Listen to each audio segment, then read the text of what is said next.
Hello students, welcome to EPG Pathshala. I am Dr. K. Anil Kumar, Assistant Professor, Indira Gandhi National Open University, New Delhi. Today we are going to discuss about the module Land Alienation under paper Tribal Cultures of India. So students, let us see what we are going to learn from this module. This module has 5 learning objectives. That is, first, what is land alienation and how it is defined. Second, to know different types of land alienation and the levels at which they occur. Third, to know about institutional land alienation and the tribal rights on land and the relationship.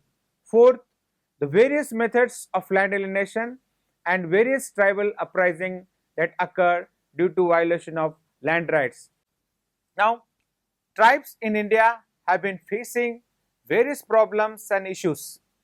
Sometimes defining the very term tribe becomes debatable, whereas at sometimes the identity and existing of the tribal groups becomes difficult because of various problems and obstacles faced by them.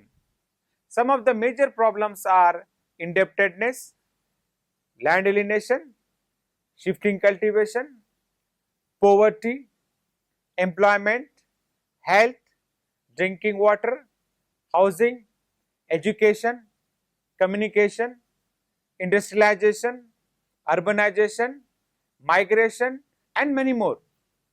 Among all these problems, land alienation is the most disturbed aspect of the tribals.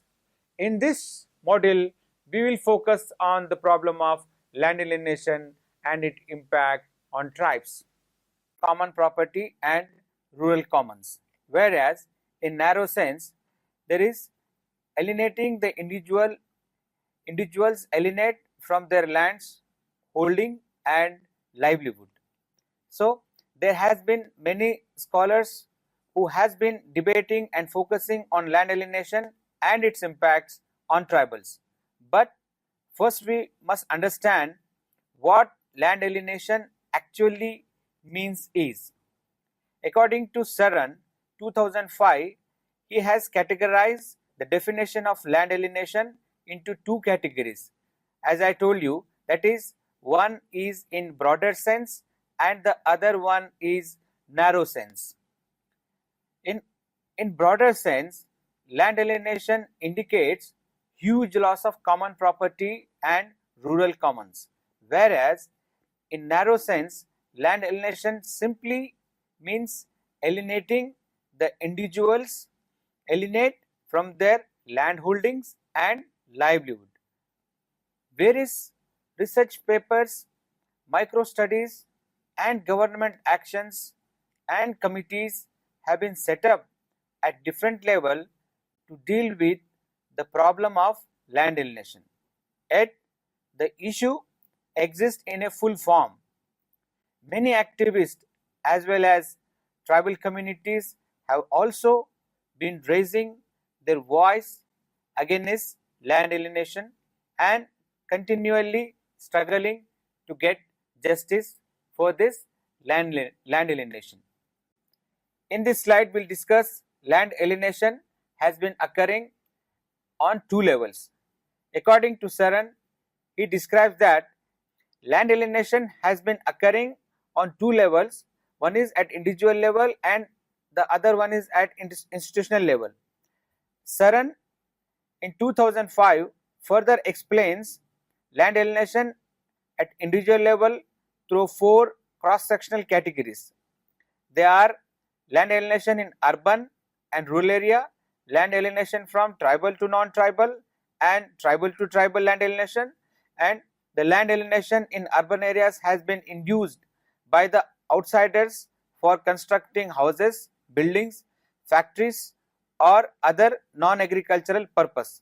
Such type of land alienation is usually regarded as illegal as the lands are taken away from the tribal groups by manipulating them or sometimes forcefully too. The other type of land alienation which is prevalent in rural areas is basically among the poor tribals to meet day-to-day needs. In such type of alienation, the tribals either outright sell their land at very low cost or trapped by illegal mortgages. Institutional land alienation of land is also prevalent in many parts of the country. This type of land alienation is done for public purpose, which may be include various big and medium projects of government like industry, mining, sanctuaries, dam construction, etc. Eka and Asif in 2000, he said that all this land alienation has been happening because of the development problems. So many tribal groups has been agitation against land alienation for public purpose, which leads to various other issues like rehabilitation, displacement, resettlement, inadequate compensation, loss of culture and identity, and many others. Now we'll discuss about tribal rights on land. Tribals and their culture has been always under assumed to be uncivilized, primitive and backwardness. Even sometimes forest dwellers, junglis by various sections of society. Besides this disrespect to the tribal culture, the tribal are often denied of their basic rights, that is the right to live with dignity and equality, the right to land, forest, water and other means of livelihood. Their right to freedom of expression is also not recognized. All these rights has been violated and denied from the tribals for the sake of national interest or public purposes. There is a symbiotic relationship between the tribals and natural resources. When we recognize the rights of tribal to livelihood, the following rights should be recognized, that is right to food. Many of the tribal population are living with the lack of food in their tribal areas. And right to water. Water is a very essential for drinking in the tribal areas because there are less access to drinking water in the tribes. And right to work, right to forest and right to land. These are the very important rights which directly link to the livelihood of the tribals. So many a times the tribals are harassed and deprived of basic rights and freedom through disposition of their land, territories and resources. Here we discuss about tribals and the relationship with land. Land, if you see the figure, land has lot of aspects with the tribals. That is, land is for livelihood, social dignity, emotional attachment, economic viability. According to Rural Development Institute 2001, around 45% of the world population earn their food and livelihood from land. Land is not only a source of livelihood, but along with the land holdings and land ownership comes with social dignity, economic viability and a sense of security. For tribals, land is very important. They are strong attached to their land and even emotionally they are attached to the land. But the land alienation among the tribals make them helpless and landless, leading to economical and mental insecurities. Moreover, inequality and injustice distribution of land and natural resources has increased further social issues like poverty, rural urban, migration and escalating violence. Methods of land alienation. Here land alienation has been done by various methods, that is illegal sale of tribal land, manipulation of land records and documents, demarcation of land, mortgaging lands to repay loans on the account of development projects. So now we will discuss one by one. Tribal economy has been centered on land, and land has been land-based resources since ages. Even today also, land continues to be the primary dependence of tribal population. Therefore, land is the only tangible productive asset among the tribals. But there have been a number of methods used to take away the lands of tribal. They are discussed as follows. Illegal sale of land has been often reported by various people, that is Ekta Parishad in 2002 gives the example of Chambal region where 51 cases were reported. According to these cases, around 190 acres of cultivable land of tribals were sold to powerful families who reside in local areas and had good administrative and political connection.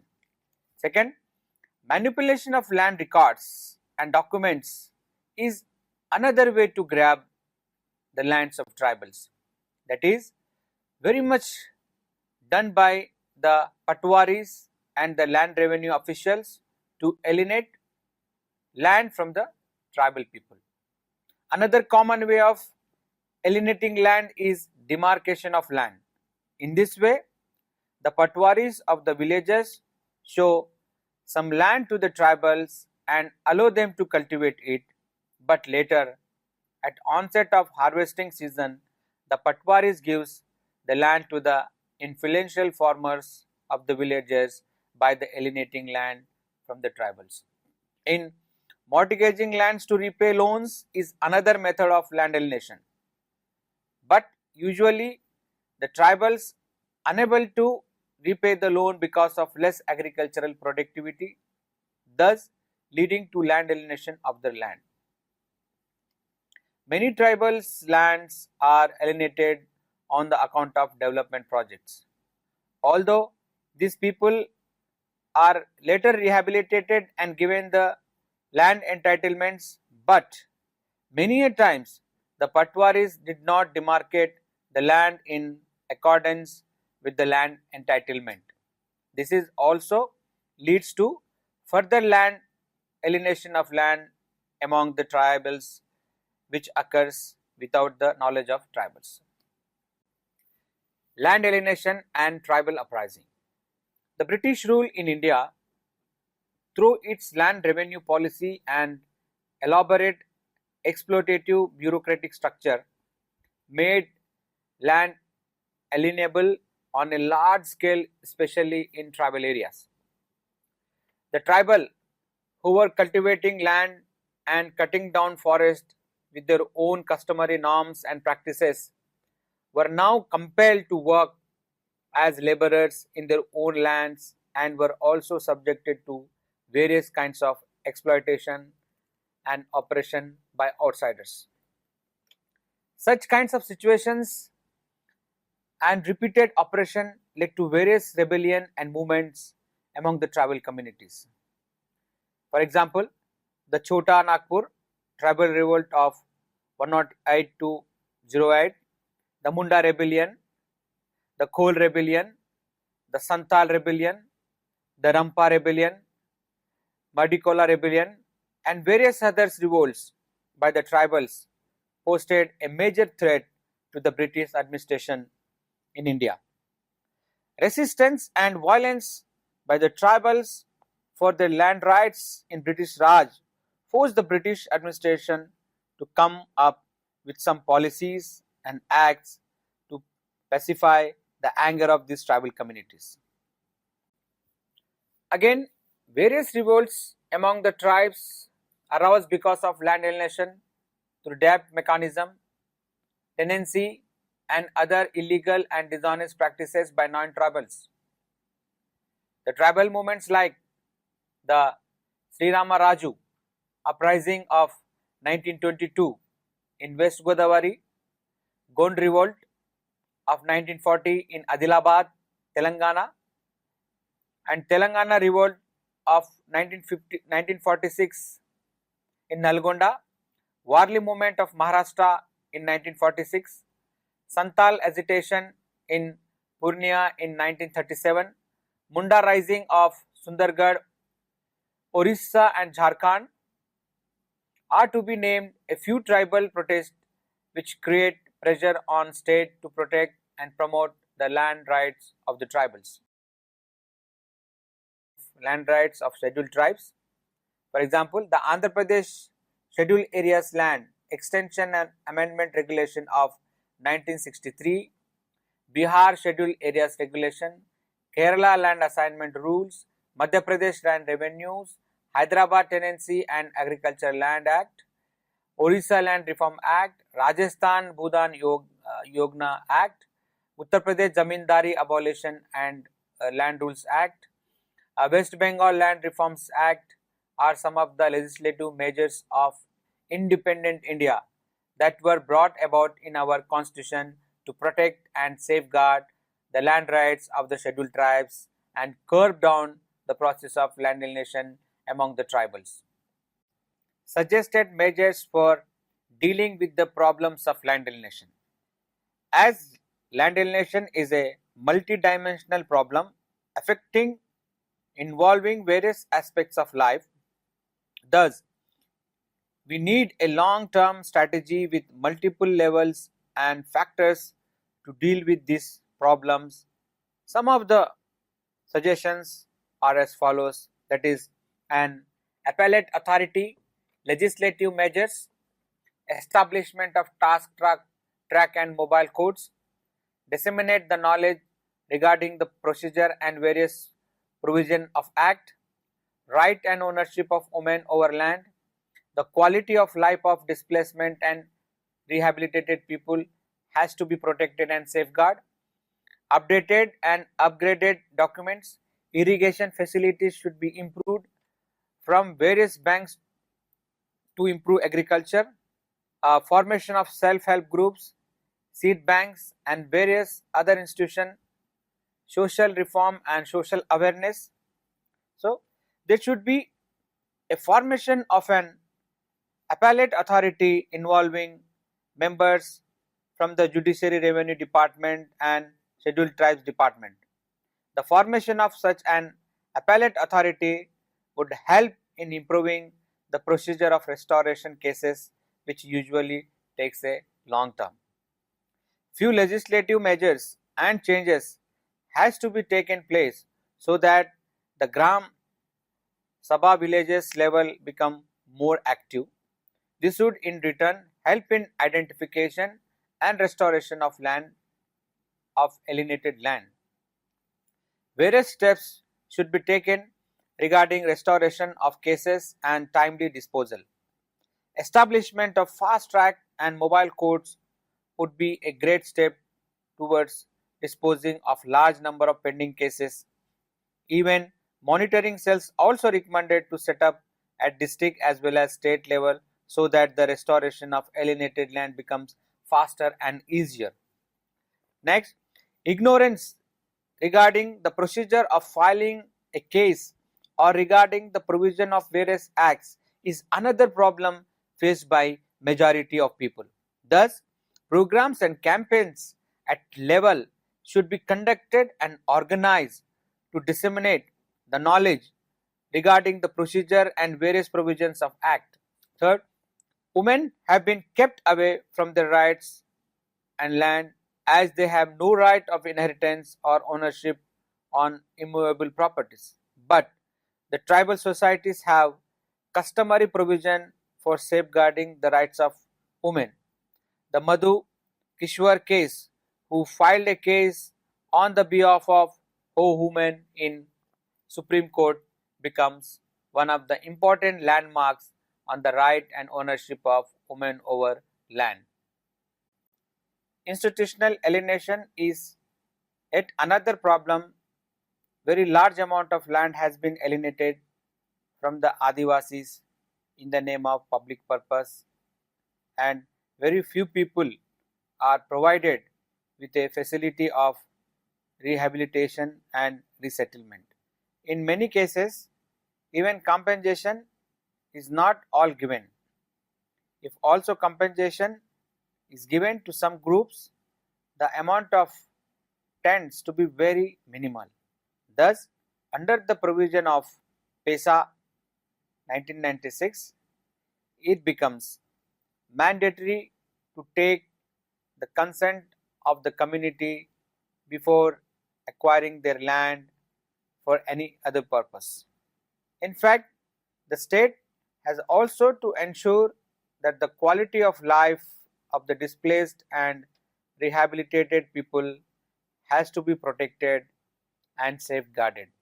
One of the major reason for illegally alienating land has been the missing and mutilated land records, because of which it becomes difficult for the tribes to claim their right on the land. Thus, it becomes very essential that the land records at both district as well as circle level should be updated and upgraded using the help of computer technology.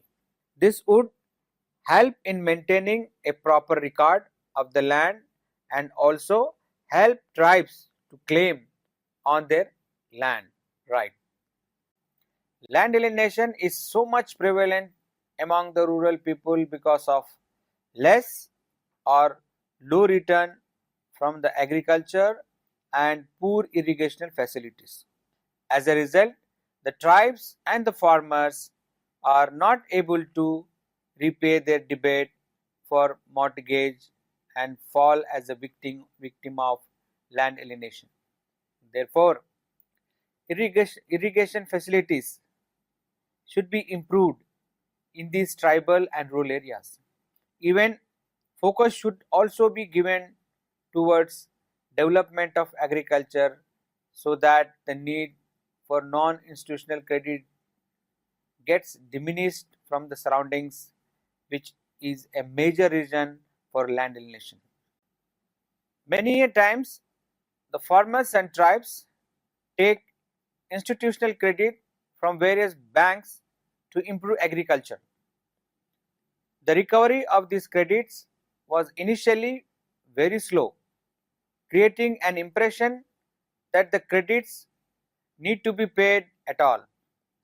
But later the Adivasis were forced to alienate their land to recover their loans. In some cases, the interest was multiple times compared to principal amount. In many cases, it was reported that even the farmers had no idea about the loans. Sometimes the loan was contracted by their previous generations too. Thus, to stop such type of land alienations, laws need to be passed which would not allow the interest to go beyond the principal amount of loan taken. According to the 5th schedule of our constitution, the governor has a major role to play in land alienation. According to this provision, the governor's secretariat has a special cell which can prepare its own report on the land alienation. But unfortunately, use of such provisions has not been done by many of the governors. Thus, if these constitutional provisions would be practiced, then the additional pressure on government can help in curbing out the problem of land alienation. Formation of self-help groups, seed banks and various other institutions should be encouraged in tribal areas to fulfill short-term credit needs, which in turn can helpful for tribals to prevent mortgages and alienation of land.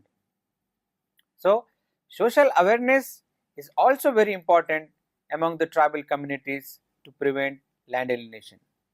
In many cases, the habits like alcoholism, gambling, cockfight, drinking and other such habits and practices have been quite common in tribal villages, because of which they face the problem of land alienation. These bad habits and social practices, which are a kind of weakness among the tribes, is used by local traders and non-Adivasis to alienate the tribal lands.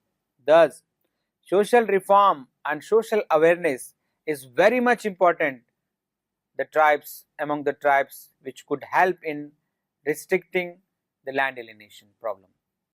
So students, let us summarize what we have learned in this module. In this module, we have learned what is land alienation, methods of land alienation, tribal uprisings due to land alienation, and some suggestive measures.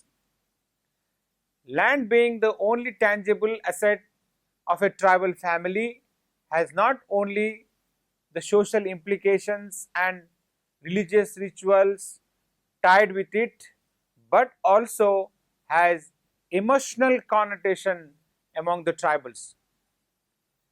Thus, land is much more than only a source of livelihood for a tribal family. There has been various instances and cases where tribal land and its alienation has caused various disruption and violation throughout the nation. May it be the case of Vendetta or Pasco in Odisha, or Singhbom in West Bengal, or Tamil Nadu, or Madhya Pradesh, or Andhra Pradesh, or in Chhattisgarh. Every time the land is alienated from the tribals in a mass level, the tribal life and surroundings environment is disturbed a lot because of this problem. Land alienation has been an important issue in the tribal areas. From historically and situational factors and agencies have been responsible for the alienation of land. The alienation of land has happened in the British area because due to the lack of land records with the tribals. But land alienation has become a problem for most because of lack of proper addressing to the tribal communities. But with the rising consciousness and struggle up by the tribes, there has been a decline in the pace of land alienation,